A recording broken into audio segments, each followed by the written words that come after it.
Am I on? All right. Hello, everyone. We're streaming this to YouTube, so we're using mics and stuff. Welcome.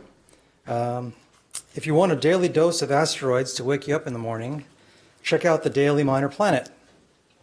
The Minor Planet Center presents their latest tool, the Daily Minor Planet. This innovative app was developed by the Oracle Applications User Experience team through Oracle volunteers, and it highlights the way public-private partnerships can enhance the dissemination of science and facilitate access to relative information for everyone. The Oracle team that wrote this app is actually all here. They came out from San Francisco just for this purpose and to finish up the porting of the app to our machines. And so each of them will be speaking. So I will just begin with the first presenter and they'll take it from there. DJ Ursal. Thank you, Mike.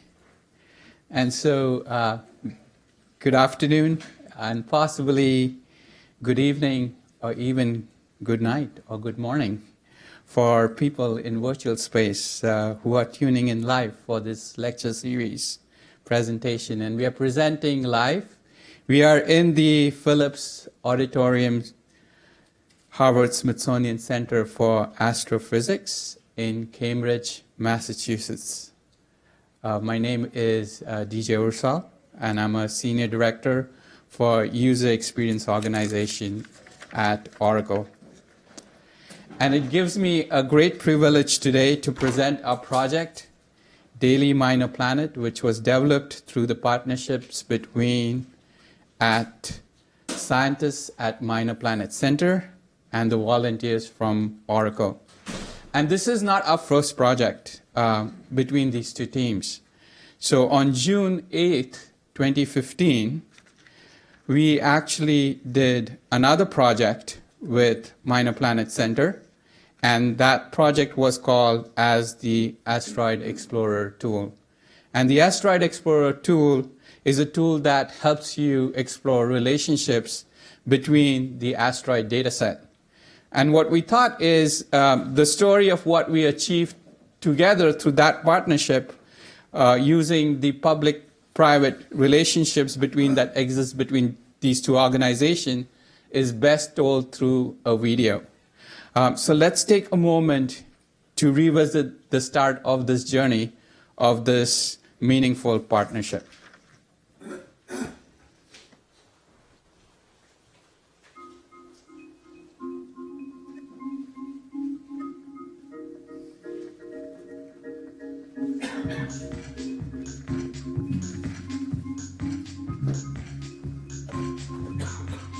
We're discovering new near-Earth asteroids at a rate of about 1,400 each year. And you'll see that we have asteroids flying by almost every day. Let me start off by saying what brought all this about, and it's the realization that data is not information. Astronomers from all over the world have been sending us for decades their observations. Our data, even though it's publicly accessible, is not easily accessible. This realization brought about the impetus to change how the Minor Planet Center distributes its data to the world.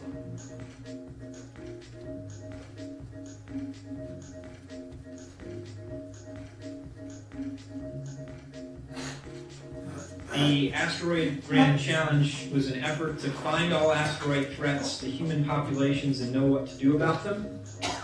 The idea of the Asteroid Grand Challenge is a way, among other things, to bring in the public and the amateur into working with scientists and try to complement the work that's already being done in terms of searching for asteroids, characterizing asteroids, communicating about them. It is about the data visualization, how to get a large amount of data and make the bits that are relevant primary to that audience. How can we better protect humanity, educate humanity, get people more interested in sciences and STEM? The idea of crowds providing processing power. The winner was Team Nova, and Team Nova had a really interesting solution, essentially looking at parameters of the asteroid data, adjusting them to see how they impact the other parameters. We just won the Asteroid Hackathon, so we're really excited. Today I want to talk to you about a project that we did through Oracle volunteering, and it's called Asteroid Explorers. Through this tool, you basically look at the flyby path. You look at the rate at which they're going. You look at basically their brightness, their size. You're discovering that information ahead in terms of the data interpretation as to whether it's going to do just a flyby by Earth or whether it's going to be an impact. It's such a thrill to be able to see the unveiling and announcements of the great work that has come through the collaboration of non-traditional partners. And it really is a story of people committed to a cause greater than themselves or even necessarily their work.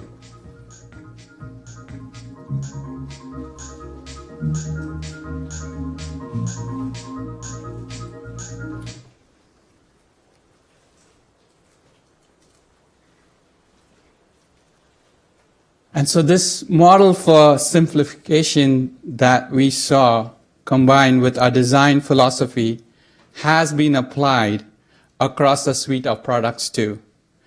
And to share more about our design principles, I would like to welcome Jeremy Ashley, who's our Group Vice President for Oracle User Experience Organization.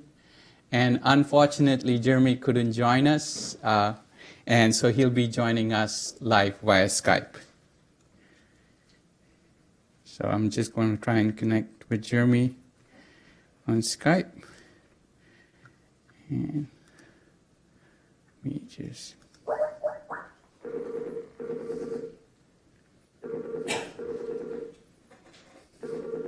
Ashley, who's our Group Vice President for Oracle User Experience Organization. And unfortunately, Jeremy couldn't join us, and so he'll be joining us live via Skype. Hello? Hello? Jeremy on Skype. Jeremy, can you hear us? Yes, I can hear you. Can you hear me? Yes, we can. Hey, guys.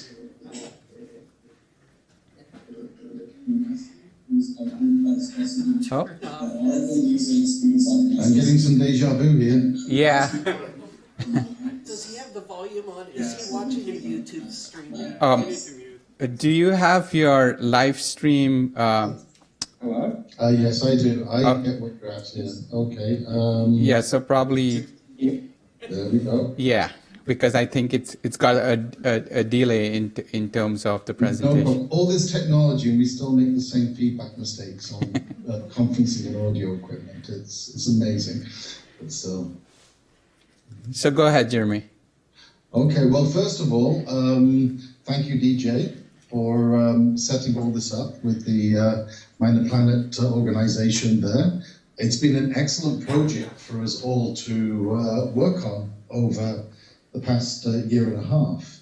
And in many ways, it really demonstrates how the work that we do, you know, in enterprise, where we're looking at large amounts of information, be it financial information or product information or whatever, you know, mirrors many of the same questions that generally we have about life.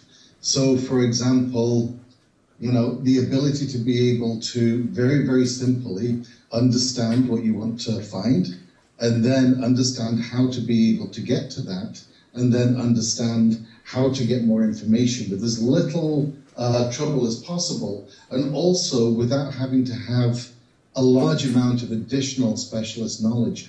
This, all in all, allows people to be able to participate in these types of activities. All the people who would actually participate in the site that we work together to put together.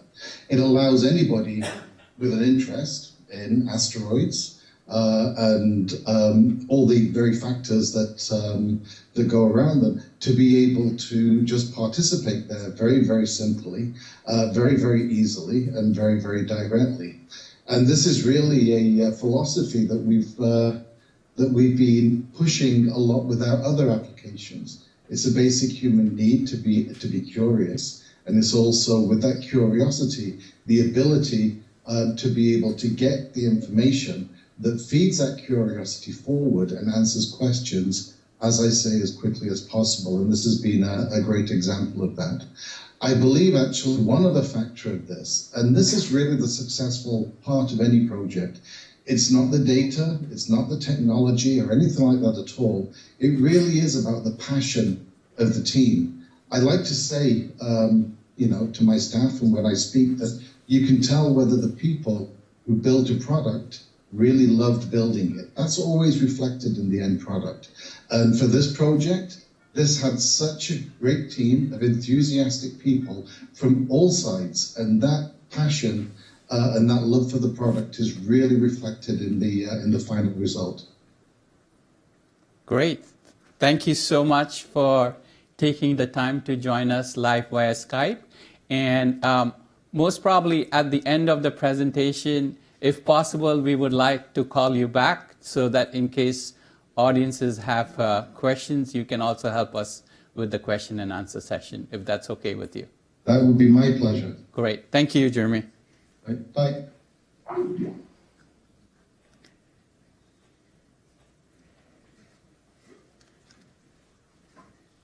So continuing that partnership momentum, we've actually come to the phase 2 of the project where we've designed to deliver a newspaper called as Daily Minor Planet. And we thought before we get into sharing with you what all Daily Minor Planet is all about, we thought we would run a little bit of trivia quiz out here to wake people up.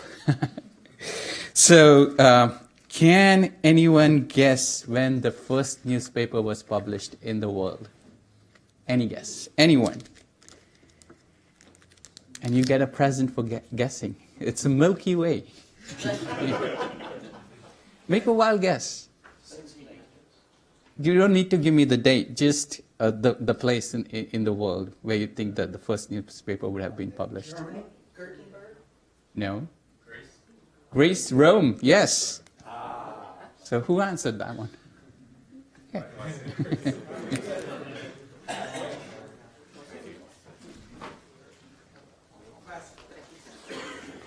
So yes, it was Rome around in 59 BC that the first newspaper was published, and of course it wasn't on paper. The government announcement bulletins, these were carved in metal stones and posted in public places. So another question, can we now guess here at home in the United States, a single-page newspapers called as broadsides were published in the English colonies and printed in 1689. Can you guess which city? Boston. Close. You heard the answer. The answer was said. Cambridge, Massachusetts. You're right.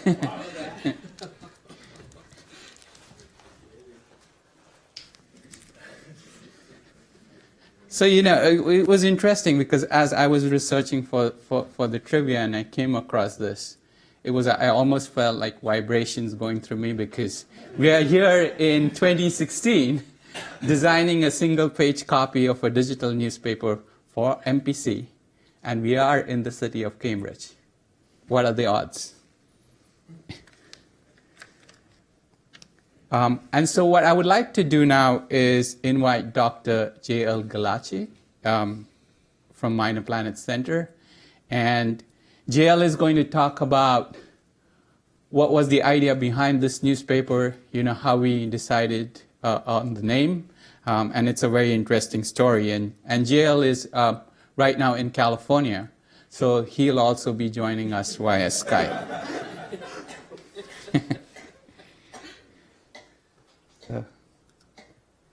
So let's go and call up.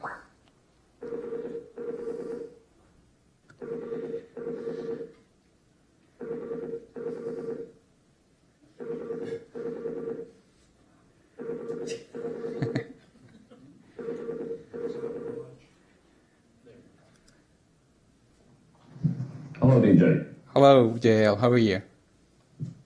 I'm good, thank you. Great. You're hearing me and seeing me okay? Yes, we can, and we can hear you very clearly, so take it away. Excellent. Well, hello everyone. I'm sorry I couldn't make it. I am out in sunny California. I'm a mentor at the NASA Frontier Development Lab, and this is the last week. So unfortunately, I couldn't make it there, but of course I'm not going to miss this. So I'm here via Skype, and I would like to talk a little bit about how the Daily Minor Planet came around. First of all, the name. If anyone is a fan of Superman, then they'll immediately recognize the Daily Planet, which is where Clark Kent worked. And I can't admit to having come up with this fantastic name, which I think is great. Like 5 years ago or so, when I was starting the blog for the Minor Planet Center, I was racking my brain trying to find a name for it, something cute. And I had a lot of names that had space rock in them and things like that.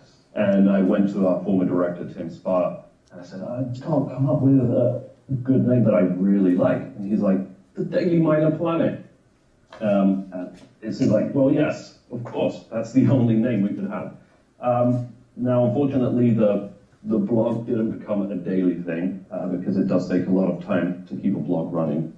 So fast forward a few years, and as you saw in that video, I was a part of the Asteroid hackathon, where a fantastic group of hackers came around MPC data to create tools. And DJ's team won, and we developed Asteroid Explorer with them. But what wasn't mentioned there is that one of the runners-up was Jeremy Ashley's team. And they had created a tool that was a mobile app that would show you an asteroid every day. And I believe that they were picking random near-Earth asteroids and showing you some basic facts about them. So that idea stuck in my mind, and of course, I'm pretty sure Jeremy didn't let DJ forget about it. So when we were thinking of what the second project should be after Asteroid Explorer, it seemed natural to take this one on. And it comes from the other end of Asteroid Explorer. Asteroid Explorer will put the data out there for people to come with curiosity and explore it, even if they had no idea what asteroids were or what we were going to find. But it was an intuitive tool that would allow people to explore the data. And the Daily Minor Planet comes from the other end. You don't have to be proactive, you just have to be receptive. So we present you every day with an asteroid that is worth looking at and a story related to asteroids or comets or planetary science, a story that we think is of interest to you. And you can subscribe and have a Daily Minor Planet in your pocket effectively every day, so that you can start your day off knowing exactly what's going on in the asteroid world, what near-Earth asteroid is flying by or has been recently discovered, and what the interesting news for that day is in planetary science. And I really want to thank DJ because he's kept his passion going, and it's thanks to him that this has been a success. He pulled his team together that came from the original tool, and I really want to thank them as well for all their hard work. And on our side, I especially want to thank Mike Rundenko, who's there in the audience, because he's done all the heavy lifting to make sure that the tool could fit on our website, that the Oracle team had all the data they needed in the proper format. And it's really been a true collaboration, and I'm very happy that we've been able to do this, because I believe that the MPC, even though we don't have a formal education public outreach program, I do think that it's our duty as a publicly funded institution to share the data that we have, make it accessible. And to quote myself from that video, data is not information, and what people want is information. And I'm happy that we have friends like those at Oracle that believe in that too, and want to share or help us share our information with the world. Thank you very much, DJ. Great, thank you, JL. And probably we'll also call you for the end question and answer session. Definitely, I'm here when you need me. Great, thank you.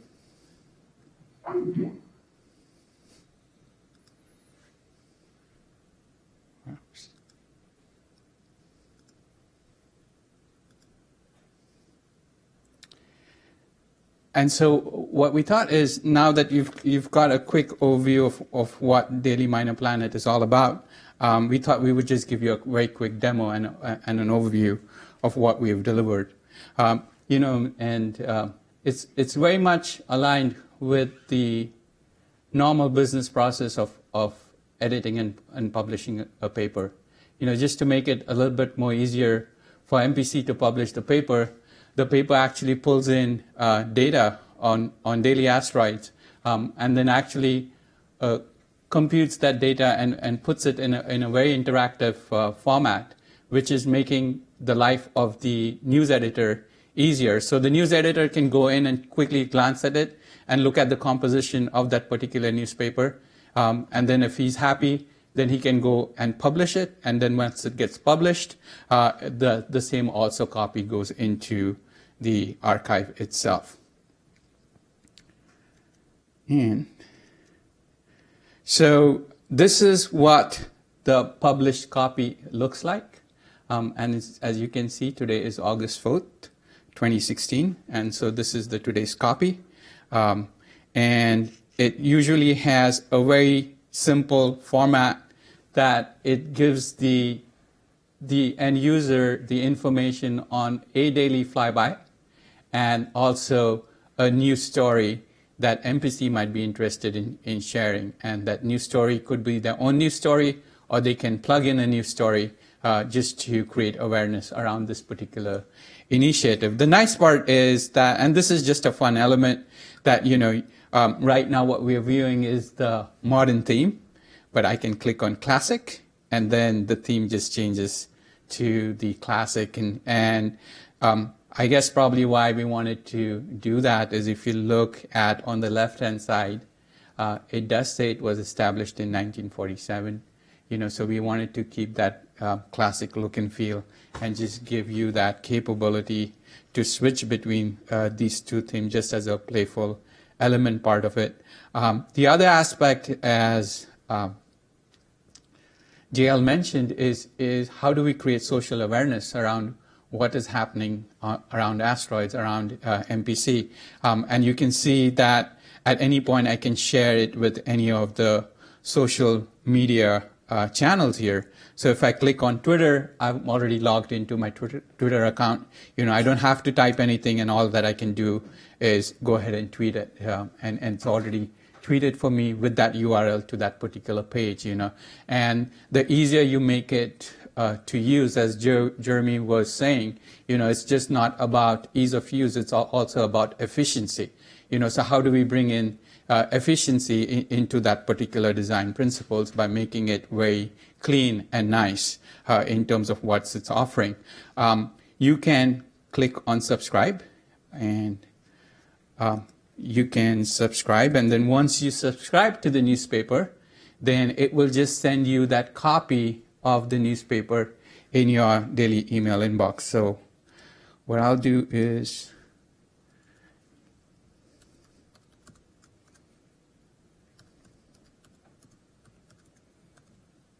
and so I'll go ahead and hit subscribe.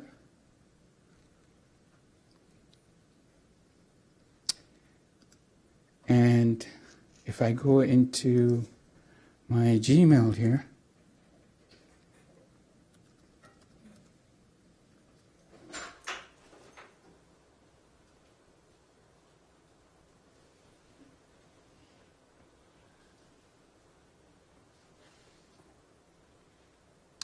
then you see I've got this email that I just subscribed, and it says, "Welcome to Daily Minor Planet," and all it's asking me is to confirm my account. And then once I confirm that email, it directly brings me to that particular newspaper copy itself. So that's basically the end user, but let's take a quickly look at what's happening behind the scenes at the news desk editor copy. And so, as I mentioned, is to really make it very simple. As you can see, is this is where the newspaper is getting set on a daily basis, and then you can see is it is pulling in that information in terms of the flyby, the news stories and everything. And as a news editor, it allows me to preview that particular information that I've put in there quickly before I can save it and publish it also at the same time. So it does give me that freedom and capability to change a news story if I want to. And as we saw in that business flow, very natural to any newspaper agency, all the newspaper copies that are being published are archived. So if I go into the archive itself, then I will see the archive newspapers, and right now it's trying to access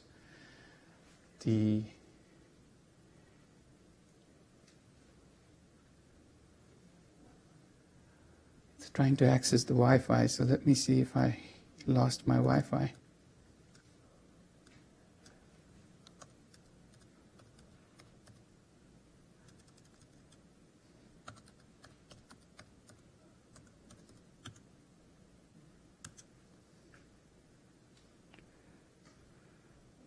Okay, so we can come back to this one, and I'll definitely show you, making sure that the Wi-Fi is working later on. And so as Jeremy was mentioning, it is really, to me, that the leadership really counts, and he's been a real promoter of social innovation. So I lead the Social Innovation Initiative program under Application User Experience Organization.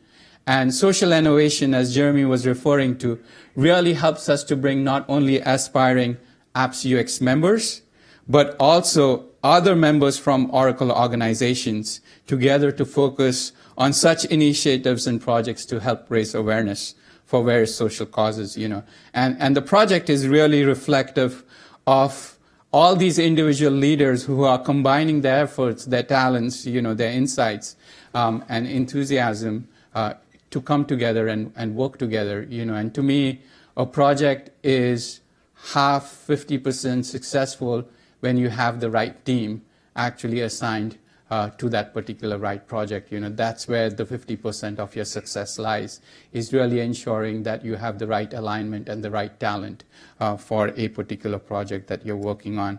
And so what I would like to do now is take this time to introduce different members of the project team that worked on this project. And I'd like to introduce Chan Kim. And he played a very important role in the front-end design of this project. Chan got his master's degree from School of Information, UC Berkeley, and he's worked on broad range of UX projects from healthcare to journalism to tourism. So welcome, Chan.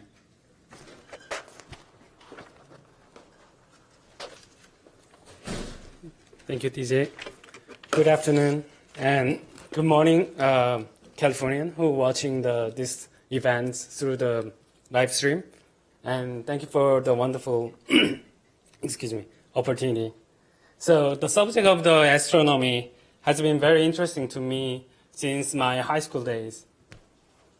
Believe it or not, I'm still an alumni member of Amateur Astronomy Association in my college. So as you can see the picture over there next to my profile picture, those are what I have captured so far since college. So I really enjoy, seeing night sky and taking picture of the stars, planets, and even comet on the below. So it is one of my passion, So it was no surprise when the opportunity arose to work this project. So I jumped at the offer when DJ asked me if I was interested in working on this project.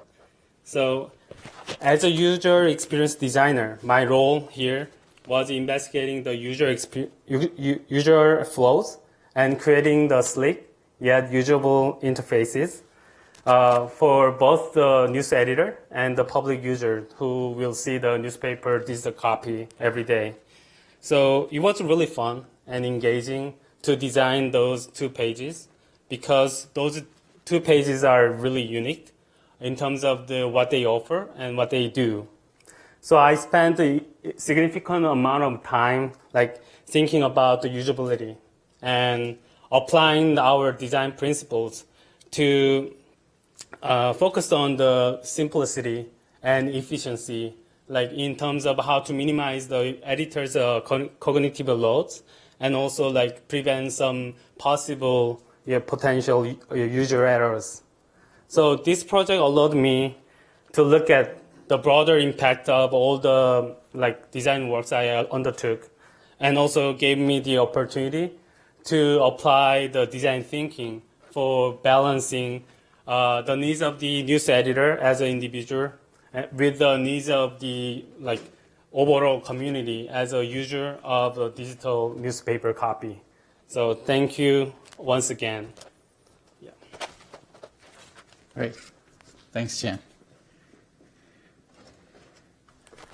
And so next, I'd like to invite Raymond Yunan. Raymond is a senior principal engineer. He worked with us on phase 1 of the Asteroid Explorer project.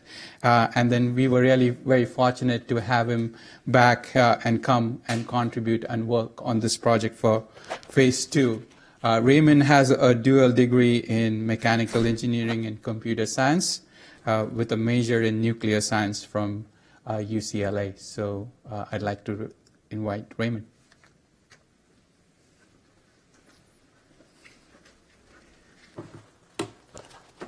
Hi, good afternoon, everybody. I'm Raymond, and I was here last year, and I'm very happy to be back here today. From the hackathon 2 years ago, by the way, I was on Jeremy's team, so we created the one called the Daily Asteroid. And we also tried to do some gaming out of it. Then to the phase 1 Asteroid Explorer, and then this phase 2 Daily Minor Planet. So this is actually a personal journey for myself too, working with GL, Mike, and the team to come up with solution. I learned a lot of things about Asteroid and the planetary system along the way, and I hope the tool we created many people can explore, learn, and be informed.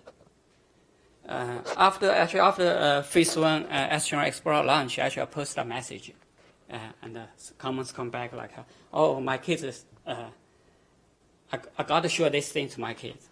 And other parents say, "Okay, my kids is very into the space, and this is a perfect tool. They can play with it." And that is our purpose all along.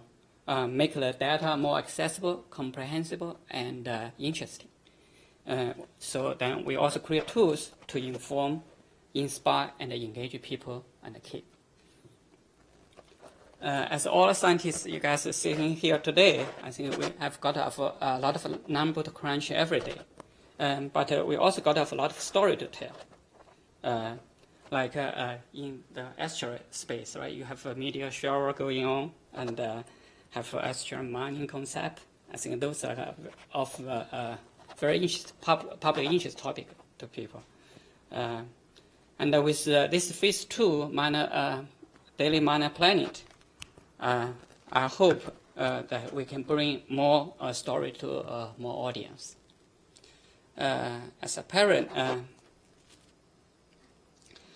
I guess it's natural for me to always try to make things like a science and technology topic to be easy to understand and kind of interesting, and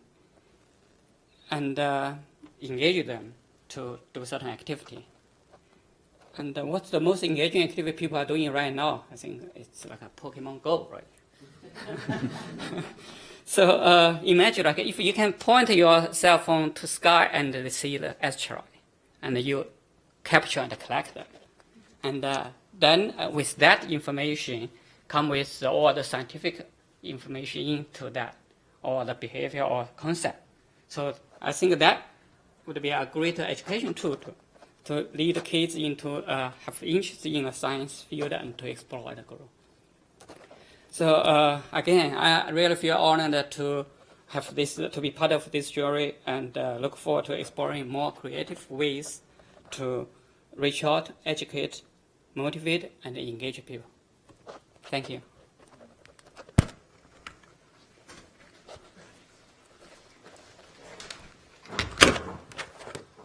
Thank you, Raymond. And now I'd like to invite Chris. And Chris has also worked with us on the Asteroid Phase 1 of the project. And she's been very instrumental in handling the back-end part of it, because this is where all the processes really play a very critical role. So welcome, Chris. Thank you, DJ. I have a confession. I love space. I was 3 years old when the moon landing happened. My family all gathered together by a little black and white TV, and we saw the first man on the moon. I was 3. And like all the kids of my generation, we grew up on Star Trek, and all that. And okay, yeah, that's not scientific or anything, but it's always left this place in my heart for astrophysics and for space. Now, today, in my career, I love data. I love taking globs of data and finding what's relevant, what's meaningful, what's useful for a particular target audience. And like I said last year when I was here, I love the idea of crowdsourcing. There are certain things that computers cannot do well, but you get enough individuals doing very simple tasks and they can accomplish what the largest computers and best programs today cannot do. Now, over 2 years ago, we did this hackathon, and first off, okay, it was at SETI. How cool is that? I'm geeking out over this, and there's all this asteroid data I've never seen or heard about. And we were trying to come up with a way to engage the public with this data and make it more meaningful to someone who's not a scientist. And I'm not a scientist, and I'm looking at all these fields and I'm starting to ask JL some questions and some other leaders at the hackathon and trying to glean the information that would make this Asteroid Explorer tool meaningful for us. And that was a fantastic experience. And then last year we had the opportunity to take that concept and make it a real product. And so I was excited about that. It brought back all these memories of space. And I had a great time coming here and just figuring out with Mike how to gather the data on an ongoing basis to make it an automatic process so that we had this data available to keep the Asteroid Explorer tool relevant. And today, wow, I find myself learning more about our universe. I'm reading books now, about astrophysics, about just earth sciences. I'm all over the place about learning things. And I absolutely wanted to work on this final phase, on this second phase of our project.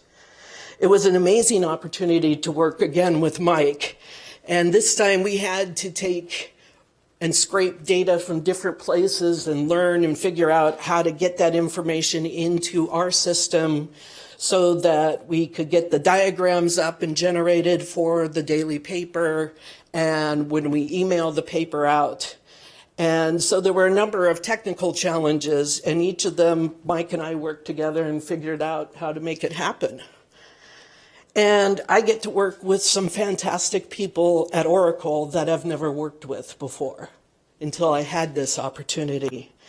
And so each step of this journey, I've been privileged.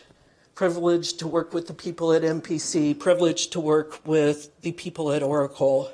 And I want to thank Oracle and DJ especially, who reached out to me to join him on this hackathon. Thank you.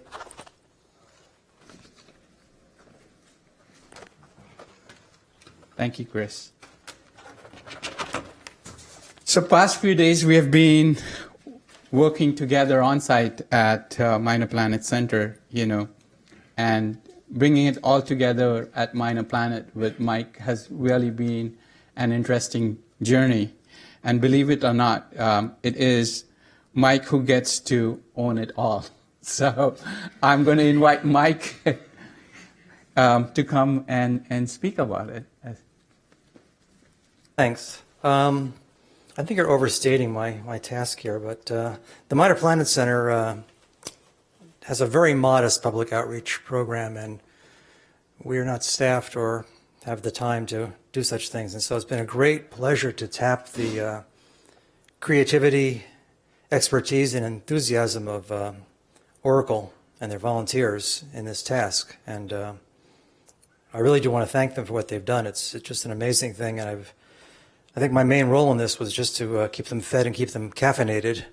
And probably the heaviest lifting I did was carry the pizzas over from Armando's this morning. So I just would like to just thank them for their contribution.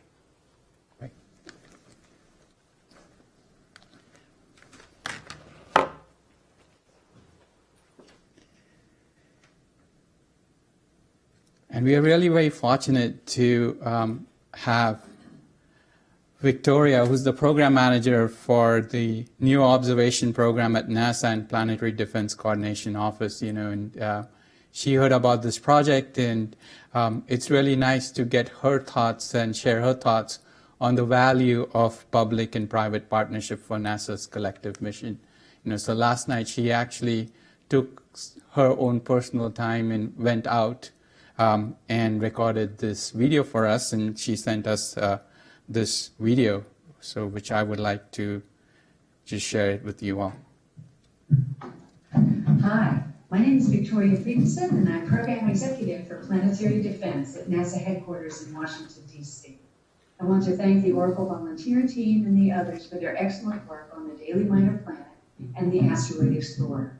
These are two excellent examples of how government, academia, and the private sector can work together to improve and defend life on Earth. The Asteroid Grand Challenge, of which this project is a part, is NASA's answer to a critical challenge to our future. Asteroids and comets represent a low probability but high consequence global hazard. As they say, the dinosaurs didn't have a space program. The Minor Planet Center is a key information node for worldwide reports on newly detected asteroids. The MPC plays a leading role in disseminating asteroid information to astronomers and the general public, and is our first line of defense in defending Earth from asteroid impacts.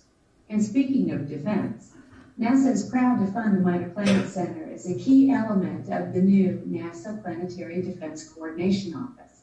Created in January of 2016, the Planetary Defense Office is responsible for detecting and tracking, and as well as developing responses to potential asteroid impactors. We work with the Minor Planet Center to foster a global network to ensure the safety of the planet. I appreciate the work that you are all doing and the expertise and enthusiasm you have brought to our collective mission. Thank you.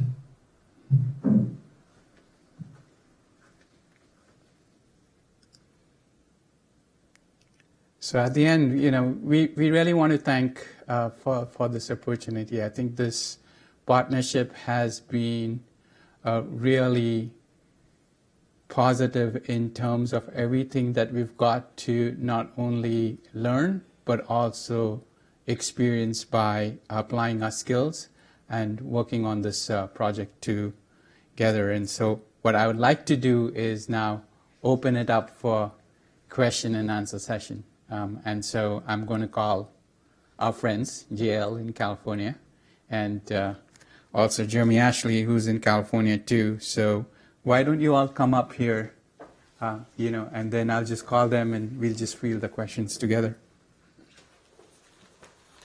So let's do this one more time. Okay.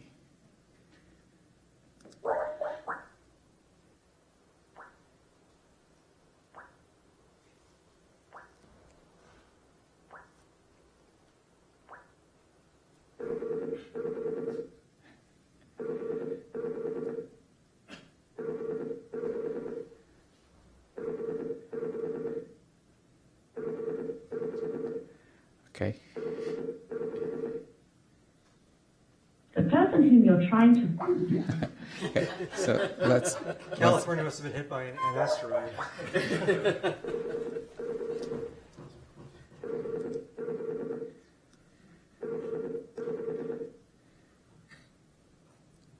Hello? Okay. Can you hear us? Yes, I can. Okay. Now, I don't know if we can call two people at the same time. Can we? Yes, you can add someone. Okay, so just do an ad here, right? Add people. Yeah, that should work. Okay.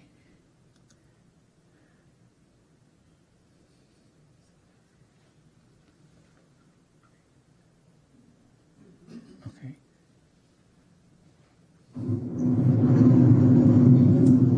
Hello? Maybe he's driving? No. Hello?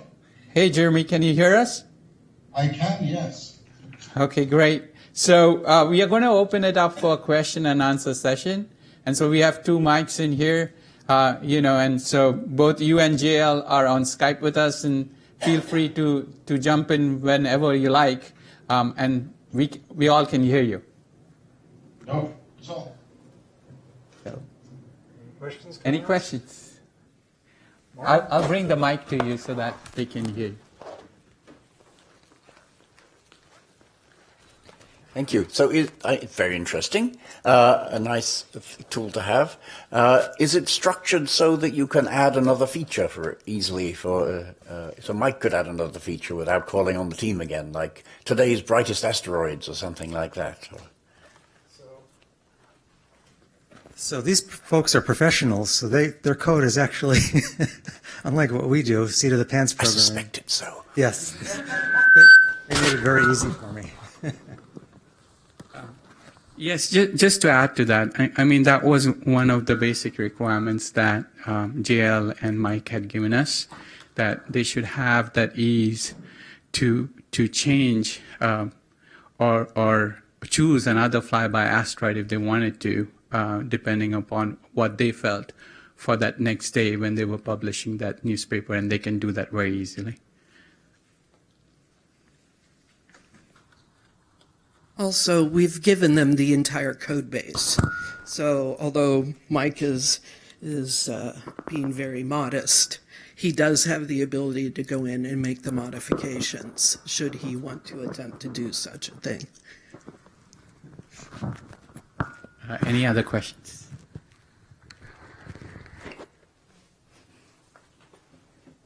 He has a question. Or he had a question.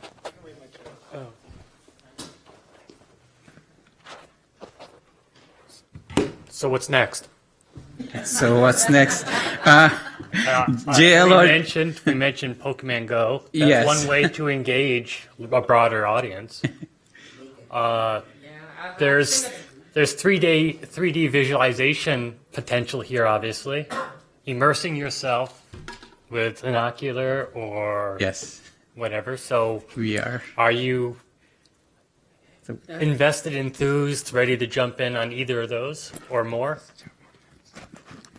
Yeah, in terms of what to do next, that's more like people need to talk about it. Yeah, some ideas like Pokemon Go we can call it Asteroid Go.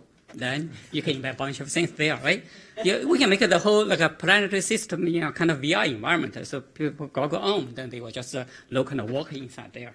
So there's many ideas that can quite interesting because actually those are of a lot of public interest. Like my kids like those ideas too. So if I have the data can feed into the system, so can build something, right? But this is like in terms of what's next, but that's really not I answer that, but I just give some kind of idea. Yeah, so Jeremy, can you hear us? Oh, we lost the connection.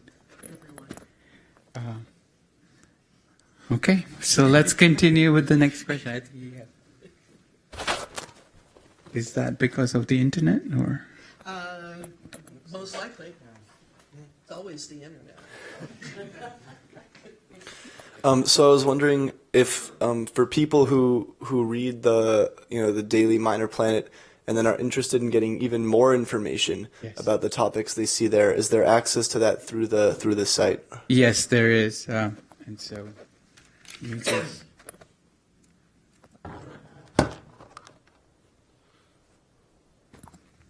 And let me first see whether this internet connection is working. Okay, so there you go. Get access.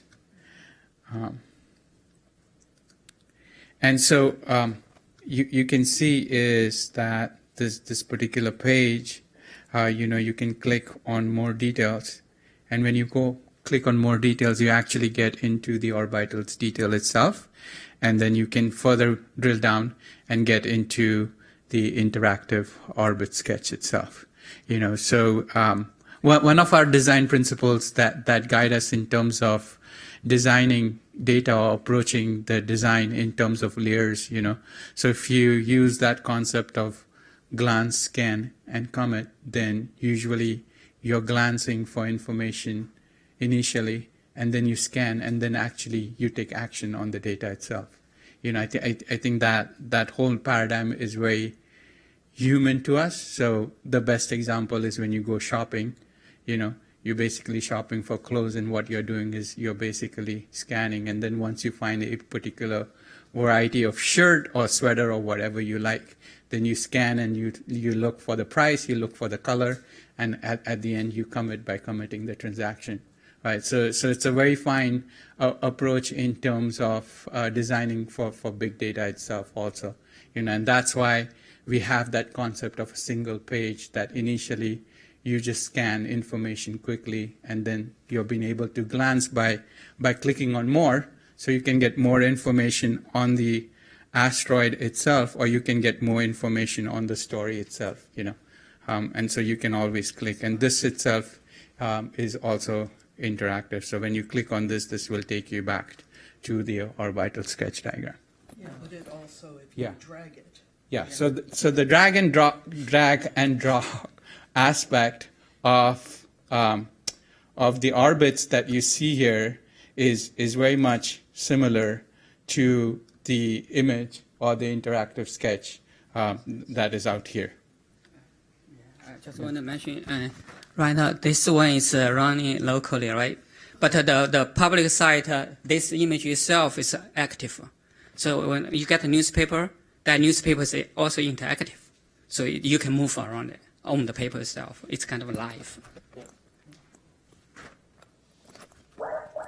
Yes, I'm just trying to follow these guys in. Yeah, any other question?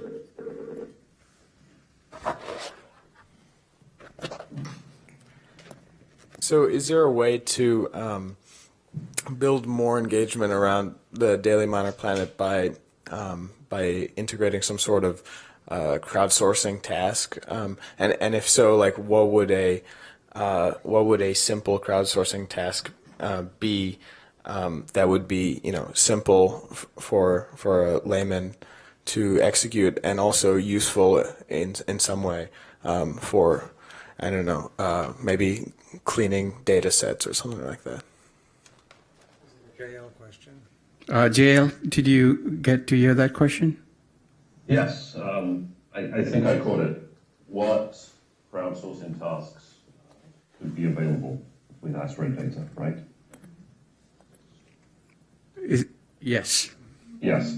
At the MPC, none really. All our processes are automated.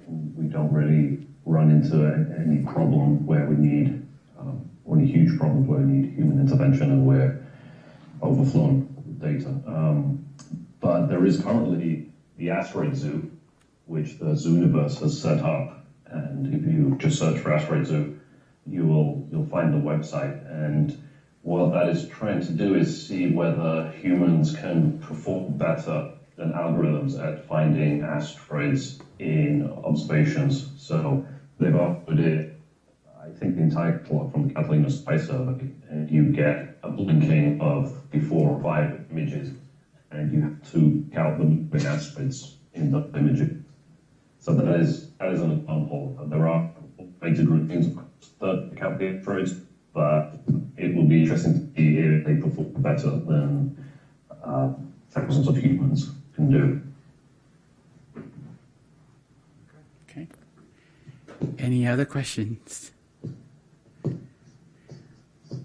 not, I'd like to thank the Oracle people for coming and helping us out. And thank you very much for attending. Thank you, everyone. Thanks, JL. Thank you, Jeremy. We'll see you soon. Thanks. Bye.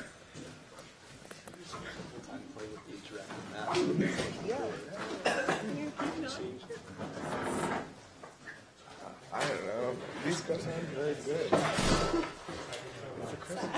good.